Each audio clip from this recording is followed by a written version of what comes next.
Hello, as you know, it's me, the Boar. And man, this thing has like a fully animated freaking AMV at the beginning. That's crazy. Uh, Today we have Crystalline. It says it is an RPG simulation game on OBS, and Steam said it's a single player RPG. So that's all we got. Let's check it out.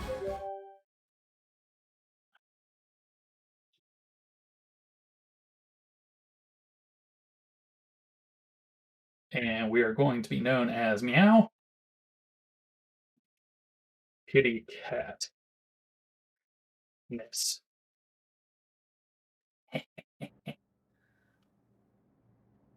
The library is far more quiet than I would have expected at this time of night. The only sound is the gentle hum of the air conditioner. Whoa, that was too close. I blink my eyes wide open, then I stifle a yawn as I stretch, wake myself up. Focus. Finals are just around the corner, so I can't afford to slack off. Glancing around me, I notice that the only person left in the study cubicles is I'm the only person left in the study cubicles. It is getting pretty late. I'll go back to the dorms as soon as I finish this last chapter. I flip through the book, only a few more pages to go. I can do this. Stealing my resolve, I refocus on my textbook. And we die. Well, that was a fun game, guys. I don't recommend it. No, I'm just kidding. The words on the book blur together as my eyelids grow heavy. I fight to keep my eyes open, but my lids continue to droop. I'll just rest them for a second.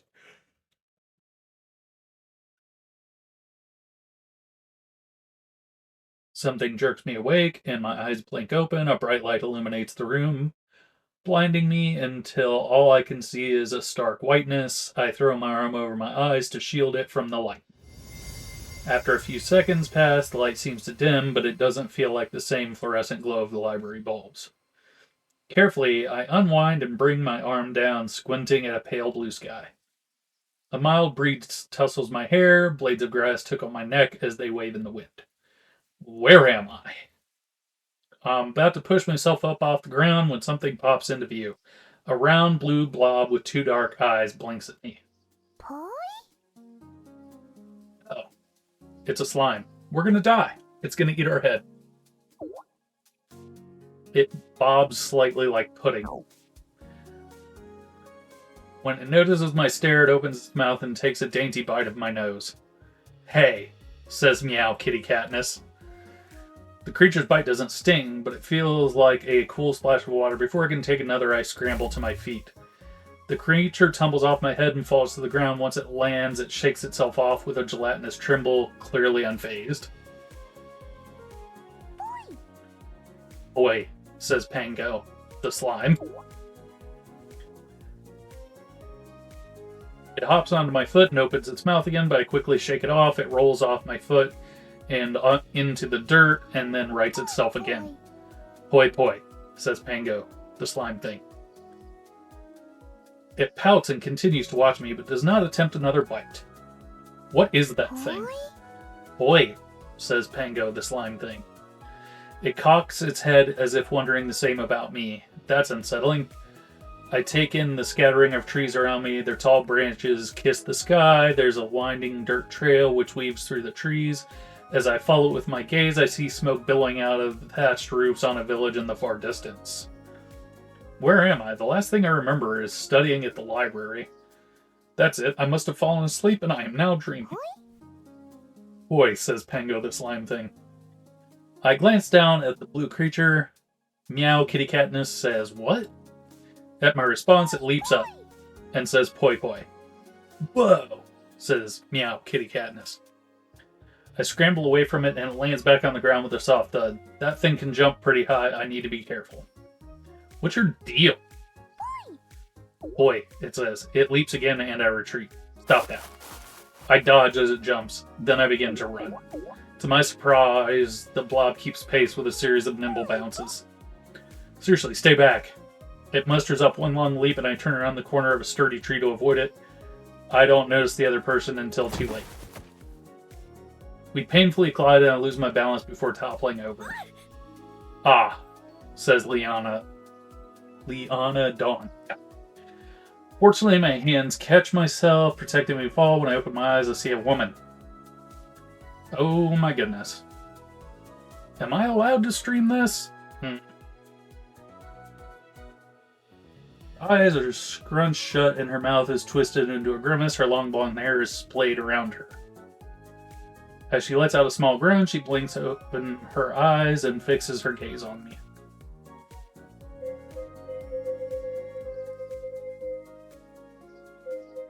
I kind of really want to do the middle one, but maybe she can give me some answers. Where am I? Huh? She still seems a bit dazed. Maybe I was being too vague.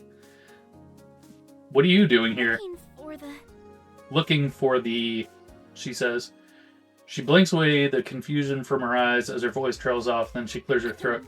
Do you mind? Oh. I push myself back up to my feet. She gingerly pushes herself off the ground and winces. God, the animation in this thing is crazy. And the art is so clean. Like, look at all that. That's crazy. Are you alright? I ask her. I'm okay. Oh, she responds. Crazy. Boy? Creature's right by my foot again. Are you serious? You're still here? The woman looks surprised. Pongo! A Pongo. Jeez, all that Pokemon last night making me see things. Pokeman? Boy? Pango bobs up and down by my foot and nudges me with its head. He's a cute one! Ah, he's a cute one. Wow, they really did animate her. Okay. Yeah, you can tell by the shape of his eyes. Oh. I think he wants you to hold him.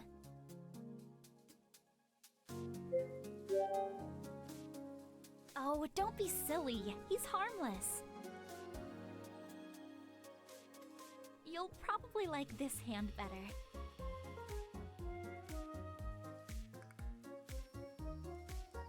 Boy! A Pongo who refuses magic energy? Wait a minute. Are you a mage?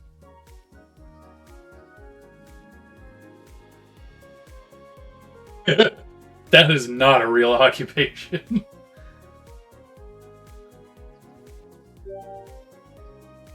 I'm a student. Of magic? Huh? No, a full-time post-secondary student. She seems very confused. You keep saying such strange things.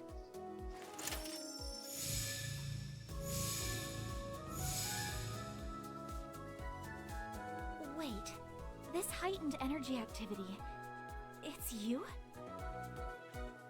She analyzes the magic swirly thing on her gauntlet. I don't see a discharger on you. So then, how is it possible for you to have such a high magical energy reading?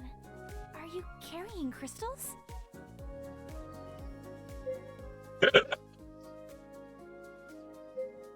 Is this a sting operation? No way, man, I'm clean. Huh? I don't do drugs. Her eyes narrow. She looks me over again. It doesn't look like you're carrying crystals. Or anything for that matter. I don't know what's going on right now. I was in the library studying for finals, and somehow I woke up here. So, are you from the Mage Academy? Okay, I think I've dozed off long enough. Time to wake up now. She blinks in confusion. You're awake. No, this is a dream. She frowns. I can assure you this is not a dream.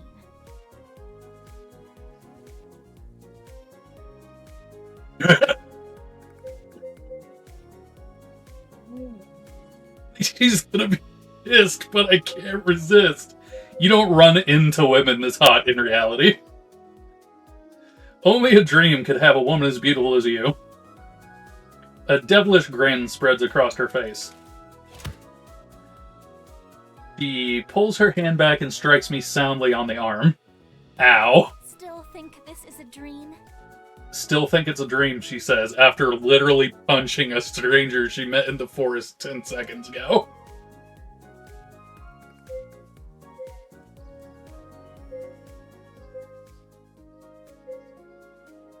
I'm convinced. I rub the sore spot on my arm. Okay, it's not a dream. No woman in my dream would have such a manly punch. What was that? Nothing. So if this place isn't a dream, where are We're we? in Meadow Hill, Metal Hill. Where's that? part of the Kingdom of Havengard, of course. Of course, she says. Like we have any idea what the fuck she's talking about. She looks at me like I'm crazy. The largest of the three kingdoms. Actually, where are you from? I'm from New York. New York? Yeah, you know, part of the USA. USA. What's up? USA? No, the United States of The America. United States of what? Never mind that for now. She's like, quit babbling at me, you weird peasant with unbelievable magic power. If you don't have any crystals, and you don't have a discharger, have you casted recently? I shake my head. The amount of energy reading doesn't add up. She rests her chin in her hand as she thinks. A shiver runs through me as reality begins to set in. This really isn't a dream. Any ideas? She shakes her head. And her boobs and her skirt. Alrighty then. Maybe the Mage Academy can provide answers. Mage Academy? That's a start. Sounds good to me. How do I get there? It's in the center of Illumia. Where's that? Illumia. You follow the path going north until you arrive at the crossroads. Then you head... Her voice trails off as she notices my I'm expression. actually heading back there now. You can come along if you want. As I contemplate her offer, I look her over again. Can I trust her? Her posture is naturally straight and gives her an air of authority. She did mention she was out here on some sort of official investigation, plus she seems friendly enough. Besides, if I don't go with her, then I'll be wandering around on my own. The chances of me finding this Mage Academy alone, without running into any unsavory people, are not promising.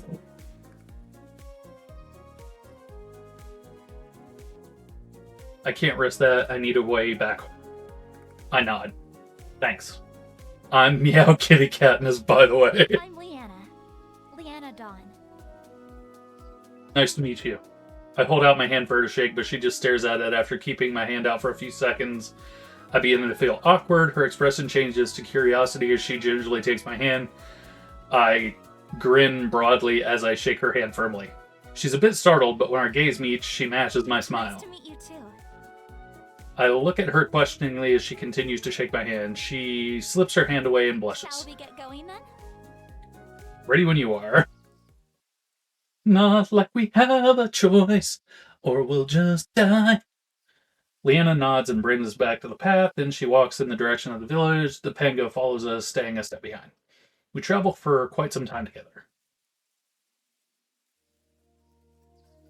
It's been pretty silent. I wonder if I should say something.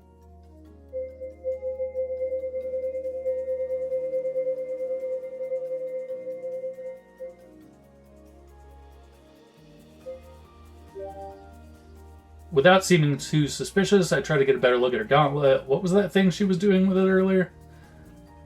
Leanna notices me staring and shifts uncomfortably. Are you okay? Yeah, I was just curious about your gauntlet. Oh, my manipulator? Sure. All mages have a manipulator. It's how we use energy to interact with the elements around us.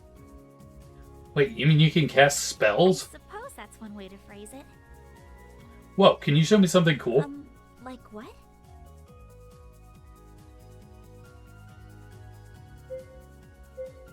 I kind of really want to say magic missile. Anything. I don't know. Do anything. Leanna pauses while she thinks. Then her face brightens. She lifts up her gauntlet and points towards the Pango. He levitates in the air, much to the Pango's surprise. As he hovers in the air, he looks in awe around him and opens his mouth, trying to eat the air. Leanna giggles and gently places him back down. That was sweet. Leanna smiles shyly as she brushes a stray lock of hair behind her ear. It was nothing. What else can you do? There's a lot more my manipulator can do, but I think it's best if I conserve the energy for now. I nod. That makes sense. Ask about the Pango. I glance behind us again. Just as expected, the Pango hops along. So the Pango's still following us. Leanna glances back and grins. That's not too surprising. Why not? Pongos are attracted to magical energy. That's why it was so strange that it showed no interest in my manipulator. It's still following us, though. It's following you. My readings showed you're full of magical energy. As far as the Pongo is concerned, you're a buffet. Huh. As I think over what Leanna said, I look at the Pango one more time. This time he looks right back at me and his eyes crinkle as he splits into a huge grin. He leaps up into the air and reaches the height of my waist. Whoa. He jumps high again. Leanna giggles. Tired of hopping.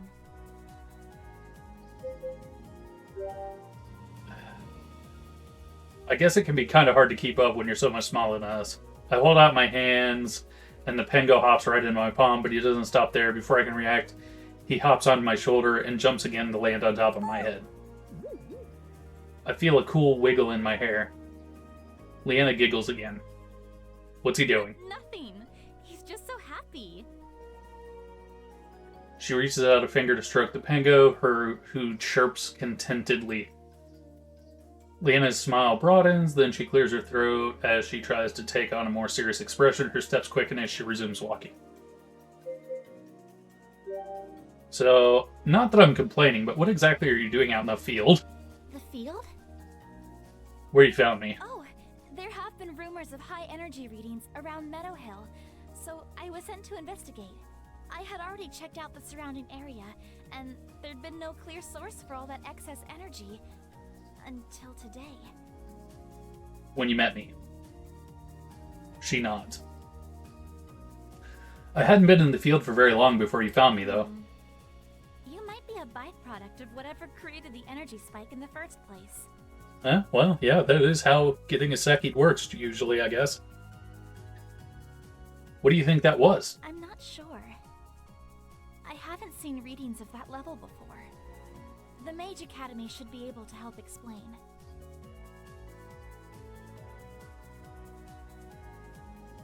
Oh wow, you can actually see her torso moving as she breathes. Dang, I was not kidding when I said they animated the living crap out of this. Yeah, even her belt is flexing as she breathes. That's crazy. Wonder what it takes to become a mage. So besides magic, what else does the Mage Academy teach? Oh, all the basics. How to use a manipulator, how to control your energy, the many usages and differences between crystals and spheres.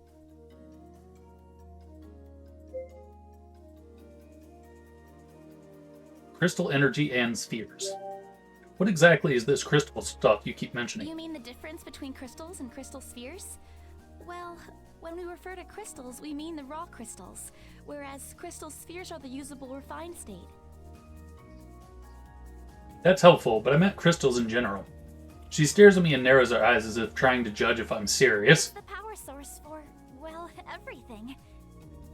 I look blankly at her. Use crystals where you come from?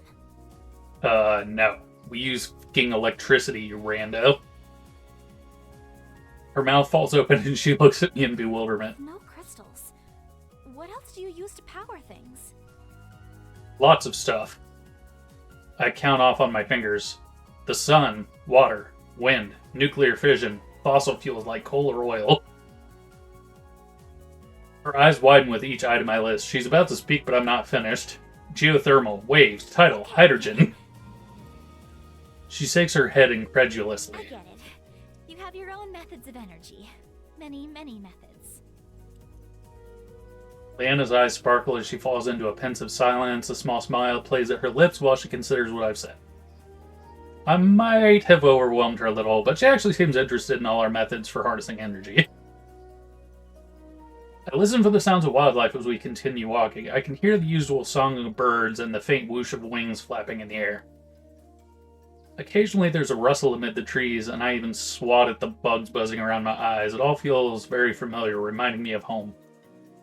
Leanna clears her throat. So, you're from USA? Ha ha! USA, but yeah. Which Which kingdom is that in? How should I phrase this? In the Kingdom of North America. She frowns and scratches her neck. I'm a little ashamed to say I'm not familiar with that place. Where is it?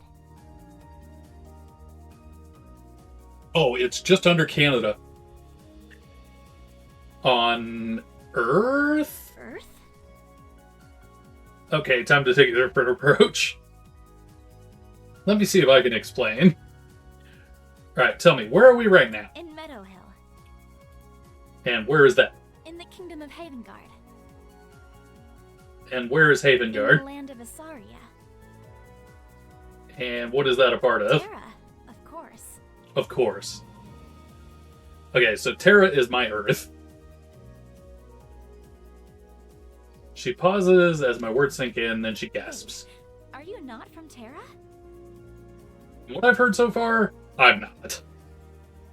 She looks concerned. Well, no shit. I'm an alien. How did you get here? I would love for you to explain that to me, Crystal Hand Lady. That's what I'm hoping the Mage Academy can tell me. Right, but I mean, how did you come to Meadow Hill specifically? Do you remember anything before you were in the field? I think back, I was studying in the library and I'd been extra tired because that's the same day I had my evening classes.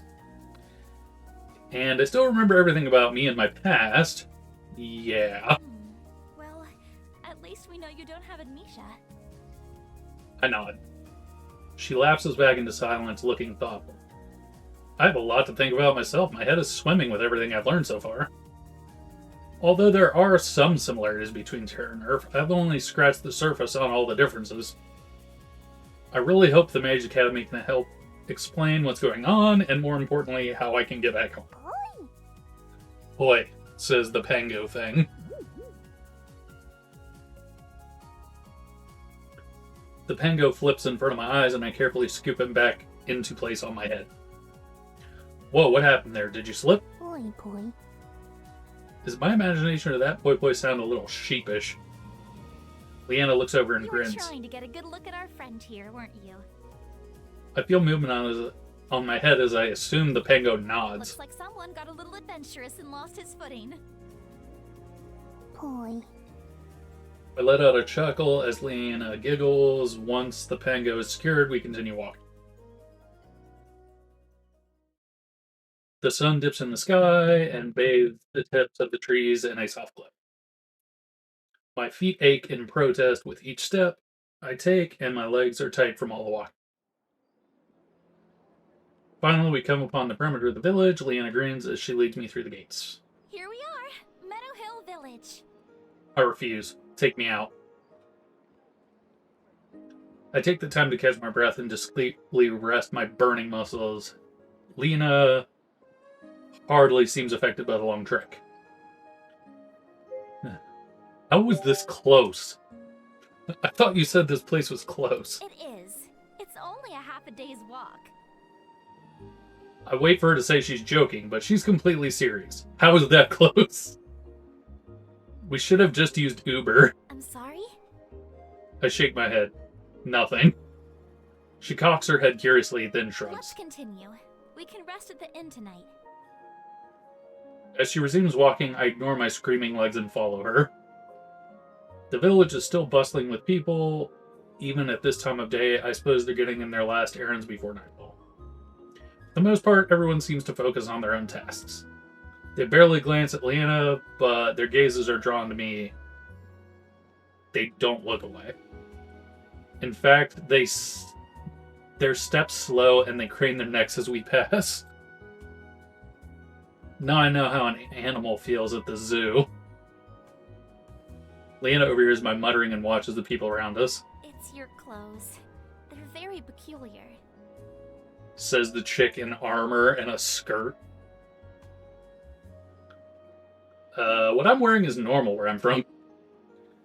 Even though the stares are directed at me, Leanna seems equally uncomfortable. Okay, new plan.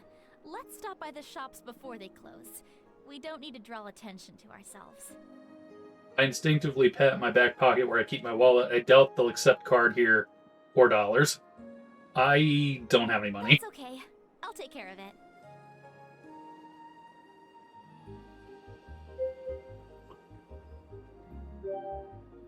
Thank you, I really appreciate It's it. understandable given your circumstances. I'll pay you back once I can. Leanna changes directions and leads me towards an adjacent street. There are rows of quaint shops lining both sides of the road. I read the signs as we walk by. Edwards Apothecary, Blackstone Forge, Dragon Scale Armory. Huh. What is it? I was just thinking how convenient it is that everything is in English here. English? I should have expected the question based on how our previous conversations have gone, but I'm still a little taken aback. It's what we're speaking We're now. speaking common. Huh? Leanna pauses in front of a shop and peers inside. Satisfied, she motions for me to Never follow. mind. Come on in. We're here.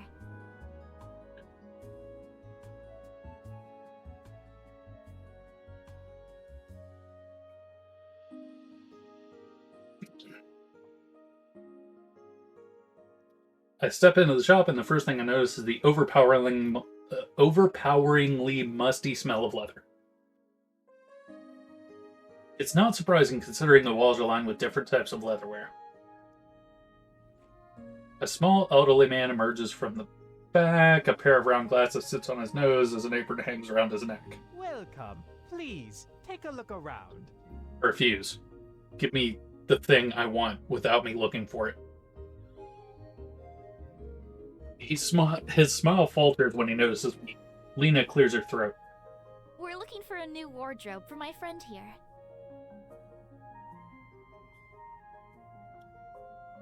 Yes, of course. The shopkeeper blinks back to reality and resumes his pitch. Well, you've come to the right place. We tan our hides and stitch the pieces ourselves. You won't find any finer quality than here. Lena smiles politely and strolls towards the selections. I check out two seemingly identical leather vests, both of which are marked at different prices. I really can't see a difference between the two. Maybe they boost different stats? Hey Lena, she turns around. Which one of these will increase my...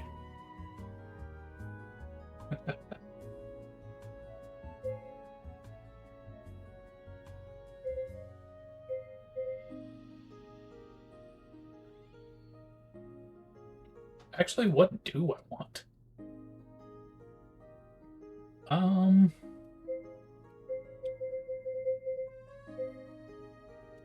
Dexterity is probably for dodge. Dexterity.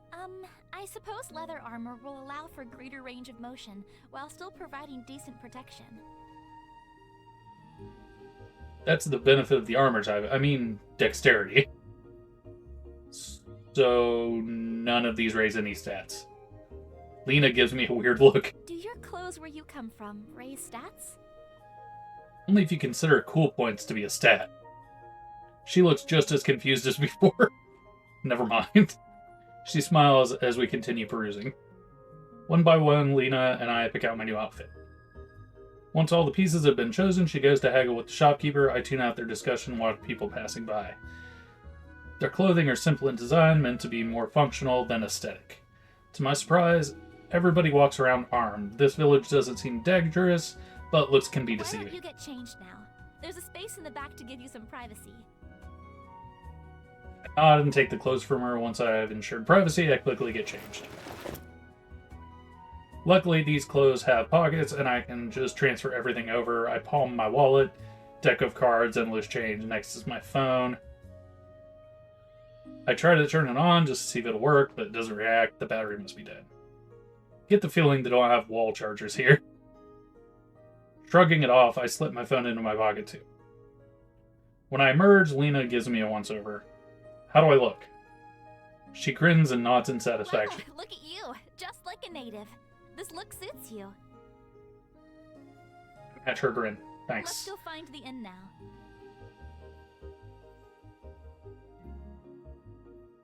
She heads out of the shop and I follow her.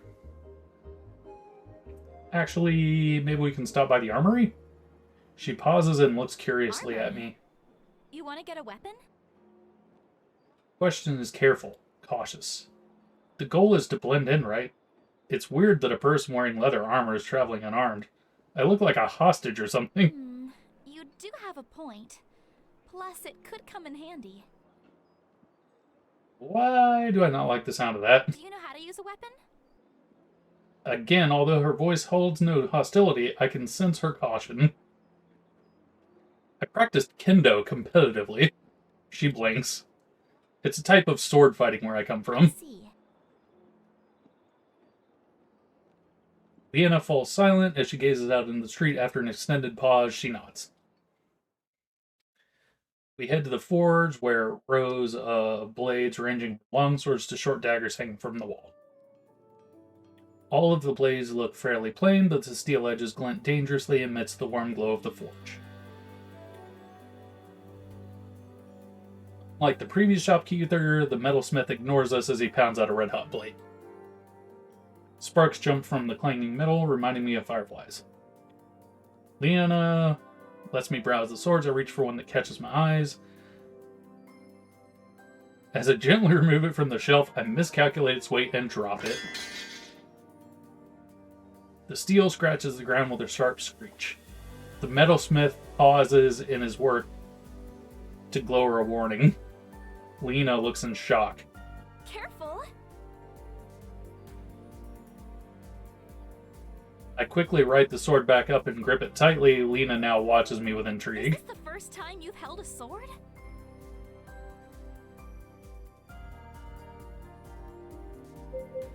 Just a minor miscalculation. I got it. Shaking my head, I take a practicing swing with the sword, and it glides gracefully in the air. Lena looks impressed. Was that a move from your kendo? I nod. Not bad. I swing again, and the movement flows naturally. As the sword cuts through the air with a sharp thwing, I can't help but admire how smoothly it slices. This is high quality craftsmanship. Let's go with this one. As before, Lena discusses with the shopkeeper. When she returns, I strap the sword to my belt. We make one more stop to gather supplies for our travel. By the time we're finished, the sun had set and darkness blankets the sky. The town is aglow with soft lights glint from within houses and the lampposts on the streets. As we pass by a lamppost, I peek inside and see a small crystal shining brilliantly. Using the lights to guide us, we find the inn. I take a seat at one of the crude tables while Lena talks to the innkeeper behind the bar. There are a scattering of other patrons, mostly men, who sit alone, nursing a tankard of what I assume to be ale. I stifle a yawn. Now that I've had a chance to sit down, I feel the full weight of my fatigue. Luckily, Leanna returns and hands me a key. This is your room for the night. It's right next to mine. Thanks. She nods. They should be coming out with our dinner soon. Then we should get to sleep. We have an early start tomorrow. My stomach grumbles in anticipation. Sorry. Leanna smiles as she sits in the empty stool next to mine. Our meals arrive and I stare at the bowl before me. It's a goopy, thick stew and it looks about as appetizing as dog food, but it smells pretty good. What is this? It's stew. What kind of stew? Get it. A brief image of a cute, fluffy bunny flashes across my eyes. Is something wrong? Meat is murder. I only eat non-GMO, all-natural, vegan, certified gluten-free, 100% whole grains, no trans fat, grass-fed, no preservative, organic pasture meals.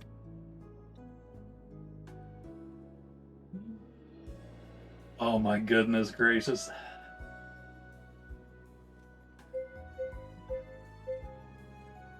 Oh man, I really want to though. Nope, all good. I'm all about trying new foods. Nothing's wrong, this is fine, thanks. I take a tentative bite of my stew.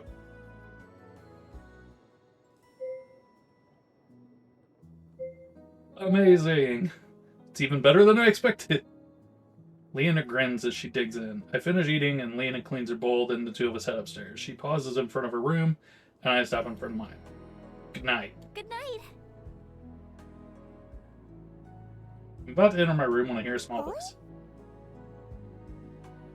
Looking down, I see the Pango bag at my feet. Now that I think about it, ever since we entered the village, he's been awfully silent. Have you been following us this whole time, or did you lose us and find us again? The Pango blinks twice and bounces. Pongos aren't exactly welcomed everywhere. Wait, what's that? They absorb the energy around them, including crystals which are used to light lampposts or other similar items. Ah, I can see how that would be bad. I think this guy knew to stay out of sight once we came in here. What if someone sees him here? As long as he doesn't stray too close to a crystal, he'll be fine. People only make a fuss when it looks like their crystal might be drained. Got it. She reaches toward the Do you Pango. want to sleep with me tonight? The Pango snuggles against my leg and Lena I sighs. thought as much. She opens her door and flashes me one last Sleep smile. She disappears into her room. I open the door and step through. The Pango perks up.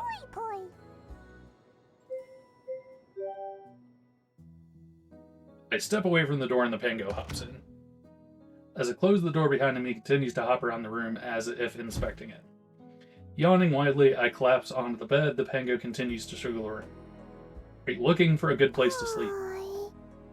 He suddenly leaps up and lands on my bed, then he bounces to the foot of the bed and wiggles himself a cozy nest by creating a small crater on top of the blanket. I can't help but grin at the little guy. Good night, Pango. I roll over in bed, and it's not long before I'm fast asleep.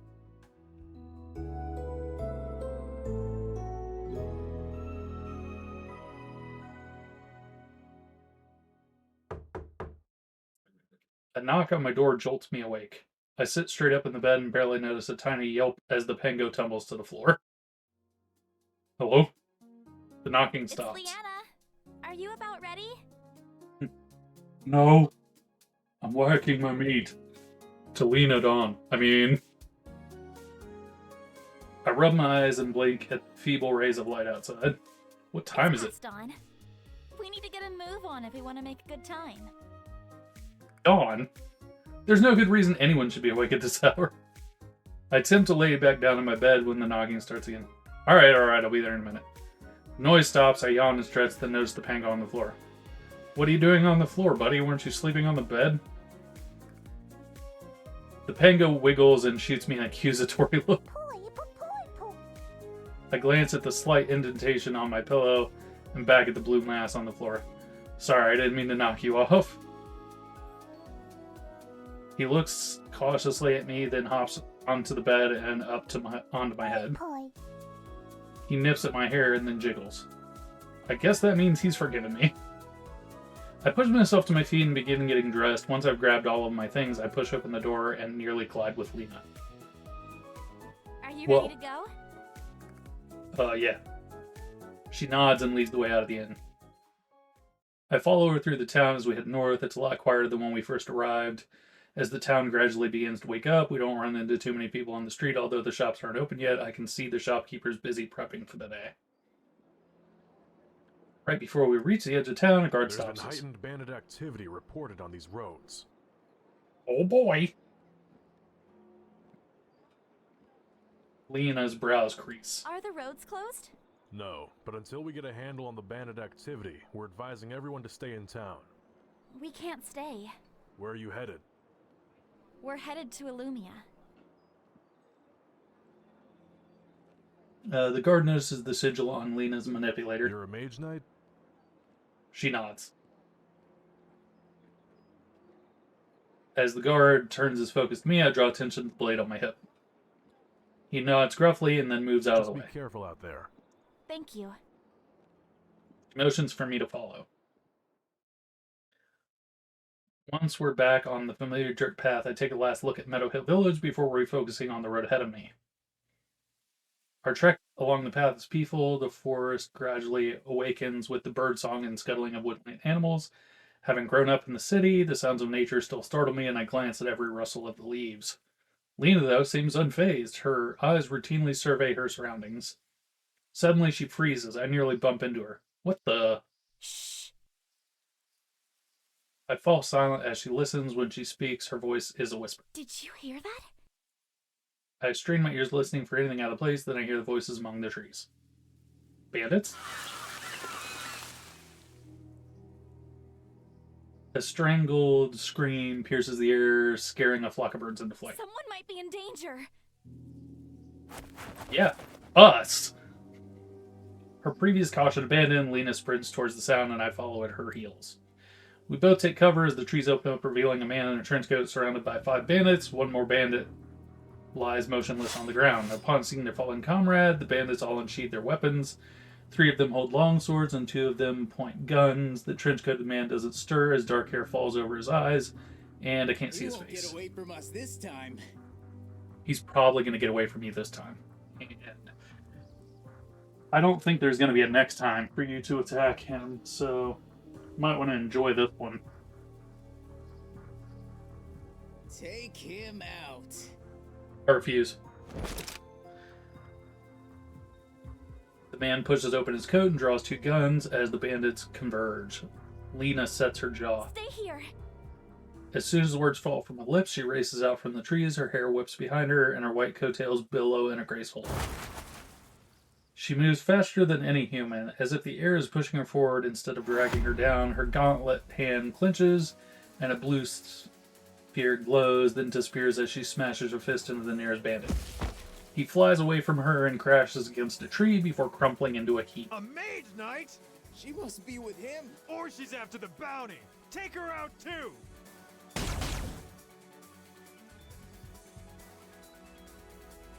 Mysterious man fires a hail of purple blasts at the bandits, catching one of them in the chest. Lena deflects the sword from another bandit with her own blade. I can't just sit here and do nothing, I have to help. Ignoring Lena's command, I unsheath my sword and charge into battle.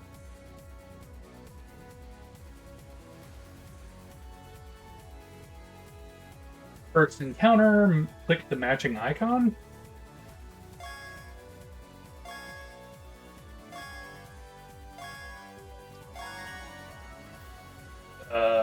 I won.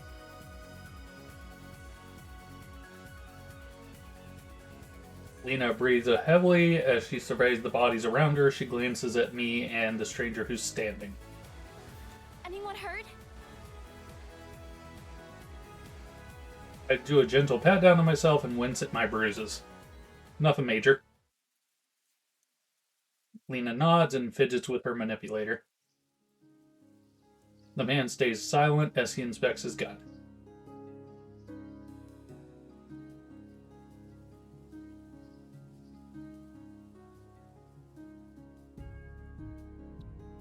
Now that I have a better look at him, I realize that although his fierce scowl makes him seem tough, he doesn't look that much older than me. His hair has a habit of falling around his eyes, but as he pushes it back, I notice a long scar cut across one eye. Once satisfied, he tucks his gun back into his belt and gets to his feet. He nods at us. Thanks. Zach Spade says. Then he turns away. He pauses. Where are you headed? Why? There might be more bandits around. We should team up if we're going in the same direction. Safety in numbers. He studies us in stony silence, then his gaze flicks to her manipulator, and he relaxes slightly. Where are you going? We're headed to Illumia. Me too. You're from the Mage Guild? Yes, I'm Leanna. Meow. Zach. Boy. All of us glance at the blue pango who popped out of nowhere. And this is our little friend. Boy. The pango blinks at Zach, who stares him down. The pango bounces uncertainly. Boy.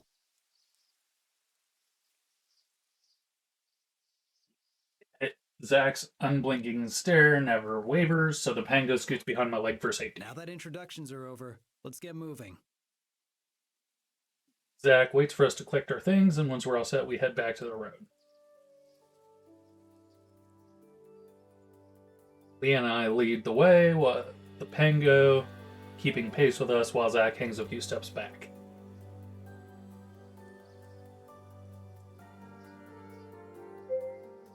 Ask about Zach's weapon. So what type of gun is Zach You carrying? mean his discharger? What's a discharger? I hear a sound behind us. Zach raises an eyebrow when I turn to look at him. Did you hit your head or something? Lena looks a little uncomfortable. He's not exactly from around here. Zach crosses his I arms. see. So a discharger. It's a weapon that uses crystal spheres to power it. So it is a gun. Maybe? The spheres of the bullets, well, it's kind of the magazine in some sense because it's used to fire bullets, or in this case, bolts of energy. Lena looks uncertain. Although it made sense in my head, I can see why she might be confused. Never mind, I got it, thanks. Sure. She smiles. I feel Zach's gaze on me, but his expression is hard to read. How does Zach know you're in the Mage Guild? He saw my emblem. She lifts up her arm and points to the sigil on her manipulator. What exactly does the Mage Guild do? We investigate any type of magical anomaly. The Mage Guild in Havengard is actually headquartered in Illumia. Sort of like a police force. Lena furrows her Police? brow. Like how detectives go out in the field to solve mysteries. A little like that. It now makes sense as to why both the guard in Meadow Hill Village and Zach relaxed after seeing Lena's emblem. Lena, I saw you during the fight. How were you able to move so fast? Oh, I cast wind magic to manipulate my movements. Oh, so like putting on a speed bump. They're small adjustments, like shifting the draft to move me forward, or using a breeze to help lift me during jumps. Damn, that sounds awesome. The next She time grins. you're lagging behind, I'll use my wind to give you a little boost. That would be amazing. I can already imagine myself running like the wind. Lena seems pleased by my reaction. Well, it looks like the guard was telling the truth. There are definitely bandits on this road. Yeah.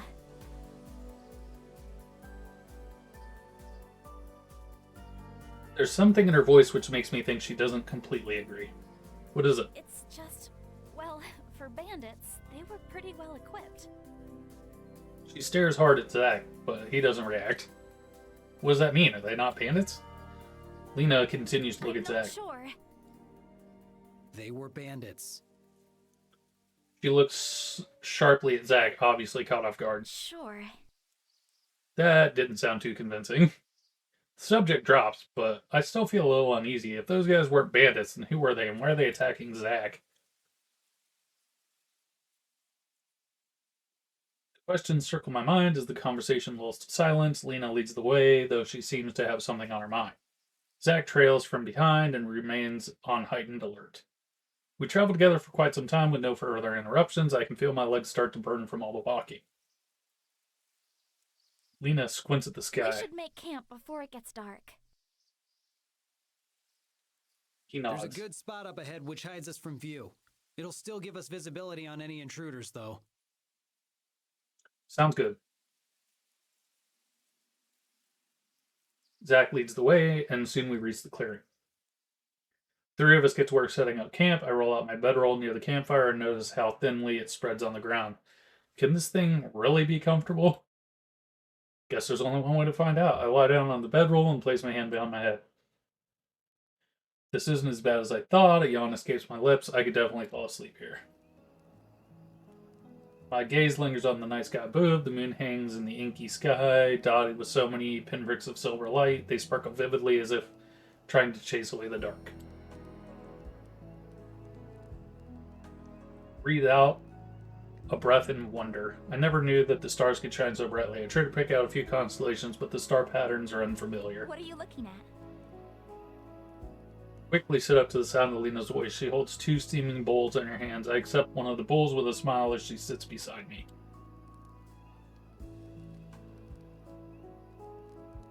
Just admiring the sky. This place is really beautiful. Back where I live, you didn't get to see so many stars.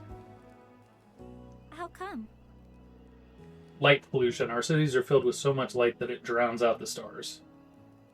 Lena gazes thoughtfully at the Right. sky. It's a little harder to see the stars in town than it is out here. I shake my head. That's not the same. Some nights I don't see the stars at all. Her eyes widen in surprise, then she places her chin in her A hands. night sky without stars. She looks at me. What's your world like?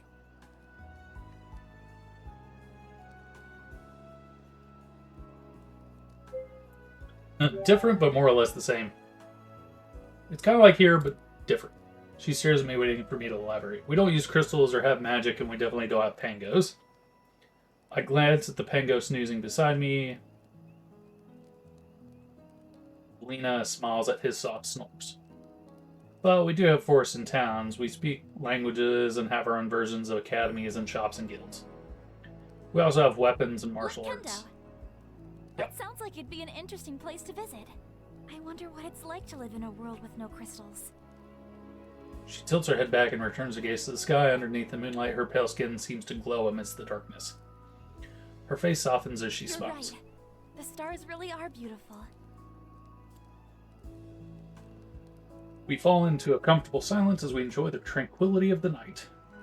After we finish eating and cleaning up, Zach approaches us. It's getting late. Lena I'll take nods. first watch so you can rest. All right, I'll take second watch.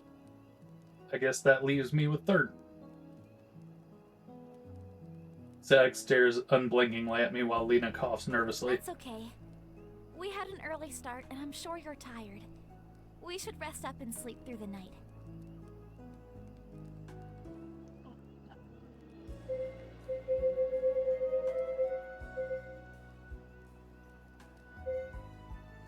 Ooh.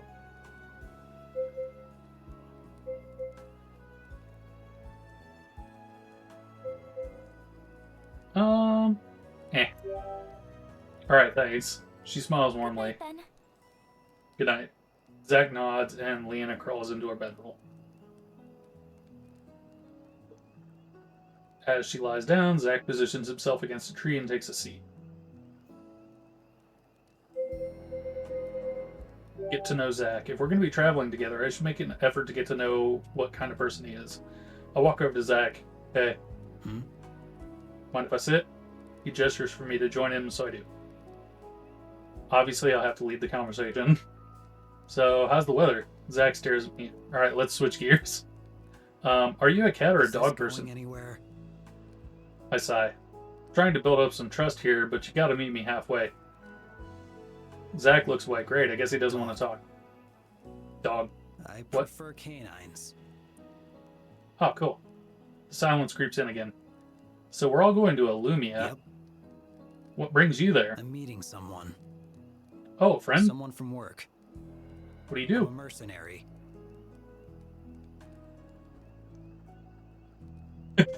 Acceptable murder. Mercenary? That's badass. He shifts uncomfortably. His stony facade cracks and reveals his surprise. Okay. So, why are you going to Illumia? Lena's taking me to the Mages Academy. He studies me Are again. you a mage? You don't have a manipulator. I shake my head. No, I'm looking for answers. He nods in understanding and doesn't pry, although I try to stop it. A yawn You escapes. should get some sleep. We have an early start in the morning. That sounds familiar. I push myself to standing. Good night, he nods. I lay down in my bedroll and scooch around to get comfortable. I try closing my eyes to sleep, but something still doesn't feel right. Oh yeah, I need a pillow. Sitting up, I look for anything I can use. My gaze falls on the Pango who now rests beside Lena. Pango pillow. Psst, Pango. The Pango blinks open, bleary eyes, but perks up when he notices me. Come here. He happily bounces over. When he comes within reach, I make a grab for him and pluck him on my bedroll. He squeaks in protest as I lay my head on him. Like a slippery eel, he wiggles himself free and bounces back to Lena's side. No, Pango. He glares suspiciously at me. He turns his back to me and cuddles against Lena. I sigh. Well, I guess I have no choice to make do with being pillowless. Lying back down on my bedroll, I close my eyes and eventually drift to sleep.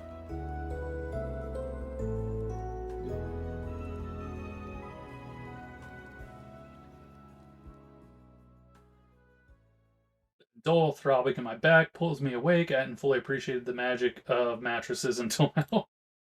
A yawn escapes, and I stretch widely. Aside from the Achilles or achiness, I actually feel well rested. I sit up and glance around. Zach leans against a tree with his head down. His hair covers his eyes, so I can't tell if they're open or closed. Regardless, his hands rest on the handles of his dischargers. Creepy. Looking around again, I fail to spot Lena. Where did she go? I think I hear a cry in the distance. Is that her? I should go investigate. Crossing over a hill, I see Lena practicing in an open field. She grips her blade in a fighting stance, her face stern with concentration.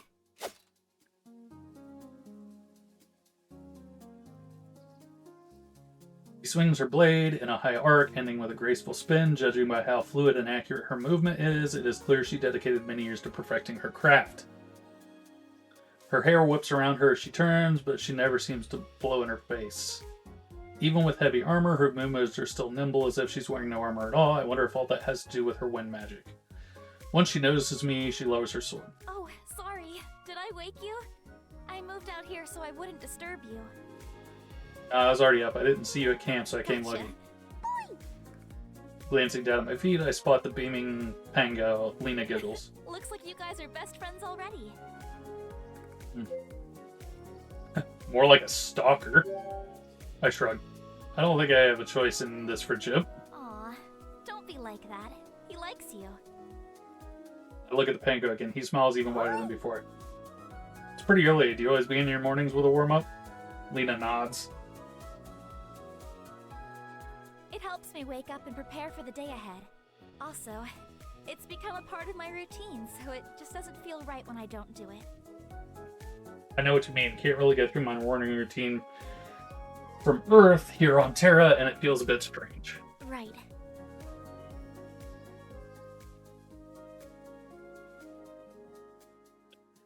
Anyway, guys, I think this is going to be like a very visual novel-esque game.